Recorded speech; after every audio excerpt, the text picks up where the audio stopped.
அஸ்ஸலாமு அலைக்கும் வரஹ்மத்துல்லாஹி வபரகாத்துஹு. அன்பார்ந்தவர்களே, இன்ஷா அல்லாஹ் நாளைய தினம் நாம் தியாகத் திருநாள் ஹஜ்ஜு பெருநாளை கொண்டாட இருக்கிறோம். அல்ஹம்துலில்லாஹ். மேலும் நம்மில் பலரும் அல்லாஹ்விற்காக குர்பானி கொடுக்க இருக்கிறோம். இன்ஷா அல்லாஹ் நம் அனைவருடைய குர்பானியையும் அல்லாஹு தாலா ஏற்றுக்கொள்வானாக. அனைவருக்கும் ஈதுல் அல்ஹா ஹஜ்ஜு பெருநாள் நல்வாழ்த்துக்கள்.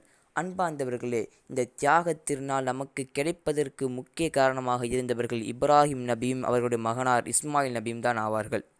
இதுதான் நமக்கு ஏற்கனவே தெரியுமே, இவங்க 2 பேர் தான் நமக்கு இந்த குர்பானி கிடைக்கிறதுக்கு காரணம் என்ற விஷயம் நமக்கு ஏற்கனவே தெரியுமே, ஏன் திருப்பி திருப்பி சொல்கிறீங்க அப்படின்ற சந்தேகம் நம்மில் பலருக்கும் இருக்கும். ஏனென்றால் இந்த இஸ்லாம் இந்த உலகத்தில் இவ்வளவு நாள் இத்தனை வருடங்களை கடந்தும் இவ்வளவு வலுவாக இருக்கிறது என்றால் அதற்கு ஒரு முக்கியமான ஒரு காரணமாக இப்ராஹிம் நபியும் இஸ்மாயில் நபியும் கண்டிப்பாக இருப்பார்கள்.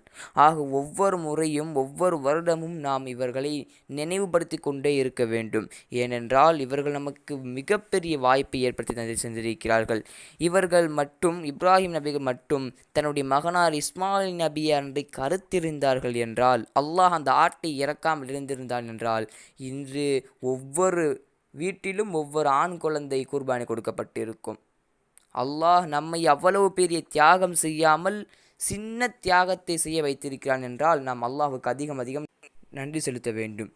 மேலும் அன்பார்ந்தவர்களே, இந்த நாளை ஹஜ்ஜு பெருநாளை நன்றாக சந்தோஷமாக கொண்டாடுங்கள். மேலும் அல்லாஹ்விற்கு அதிகம் நன்றி செலுத்துங்கள். ஏனென்றால் நாம் இன்று சந்தோஷமாக ஹஜ்ஜு பெருநாளை கொண்டாடி கொண்டிருக்கிறோம்.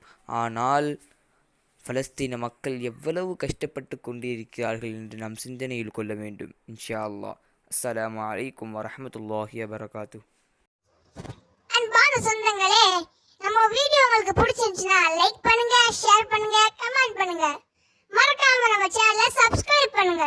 நம்ம சேனலோட வீடியோ நோட்டிஃபிகேஷன் உடனுக்குடன் வர நம்ம பக்கத்துல இருக்க பெல் ஐகானை கிளிக் பண்ணுங்க.